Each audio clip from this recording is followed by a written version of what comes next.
പരിഹാസങ്ങളെയെല്ലാം ഇതിഹാസമാക്കി മാറ്റാൻ കഴിയുന്നവർക്ക് ജീവിതത്തിൽ എപ്പോഴും സന്തോഷവും സമാധാനവും വിജയവും കൂടെ തന്നെ ഉണ്ടാകും. പണ്ട് അമേരിക്കൻ പ്രസിഡന്റായിരുന്ന എബ്രഹാം ലിങ്കൺ ആദ്യ ദിവസം സെനറ്റിൽ ഉദ്ഘാടന പ്രസംഗത്തിനായി എഴുന്നേറ്റ് നിന്ന സമയം ഉടനെ ഒരാൾ എഴുന്നേറ്റ് നിന്ന് പറഞ്ഞു, മിസ്റ്റർ ലിങ്കൺ, യാദൃശ്ചികമായി നിങ്ങൾ പ്രസിഡന്റ് ആയെങ്കിലും നിങ്ങൾ അച്ഛൻ്റെ കൂടെ ചെരുപ്പ് തുന്നാൻ എൻ്റെ വീട്ടിൽ വരുമായിരുന്ന കാര്യം മറക്കരുത്. നിങ്ങളുടെ അച്ഛൻ തുന്നിയ ചെരുപ്പുകൾ ധരിക്കുന്ന ഒട്ടേറെ സെനറ്റർമാർ ഇവിടെയുണ്ട്. അതുകൊണ്ട് പഴയ കാലം ഒരിക്കലും മറക്കരുത്. ഒരു ചെരുപ്പ് തുന്നിയുടെ മകനായിരുന്നു ലിങ്കൺ.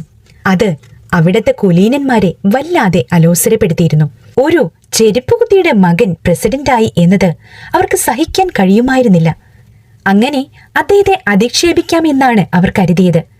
എന്നാൽ എബ്രഹാം ലിങ്കൺ പറഞ്ഞു, സെനറ്റിൽ എൻ്റെ ആദ്യത്തെ പ്രസംഗം നടത്തുന്നതിന് മുമ്പായി നിങ്ങൾ എൻ്റെ അച്ഛനെക്കുറിച്ച് ഓർമ്മിപ്പിച്ചതിന് വളരെ നന്ദി. എൻ്റെ അച്ഛൻ അത്ര സുന്ദരനും അത്ര സർഗവൈഭവമുള്ള കലാകാരനുമായിരുന്നു.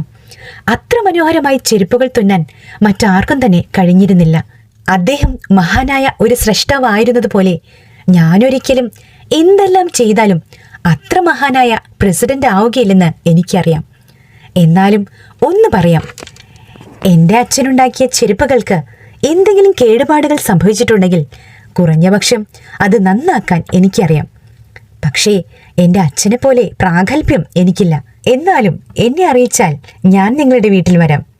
എബ്രഹാം ലിങ്കന്റെ ഈ പ്രതികരണം കേട്ട സെനറ്റർമാർ നിശബ്ദരായി. ഈ മനുഷ്യനെ ഒരു തരത്തിലും അധിക്ഷേപിക്കാൻ കഴിയില്ലെന്ന് സെനറ്റർമാർക്ക് മനസ്സിലായി. പിന്നീട് ലിങ്കൺ നടത്തിയ പ്രസംഗം വളരെ ക്ഷമയോടുകൂടി അവരെല്ലാം കേട്ടിരുന്നു. പിന്നീട് ഒരിക്കലും അവർ അദ്ദേഹത്തെ കളിയാക്കാൻ മുതിർന്നിട്ടില്ലെന്ന് മാത്രമല്ല, പ്രസിഡന്റ് എന്ന നിലയിൽ എല്ലാ സഹായങ്ങളും പിന്തുണയും നൽകി അവർ കൂടെ നിന്നു. എൻ്റെ പ്രിയ സുഹൃത്തുക്കളെ, നമ്മുടെ ഉയർച്ച എല്ലാവരെയും സന്തോഷിപ്പിക്കണമെന്നില്ല. അവർ നമ്മുടെ പോരായ്മകൾ പറഞ്ഞ് കുറ്റപ്പെടുത്തിയെന്നും പരിഹസിച്ചെന്നും ഒക്കെ വരാം.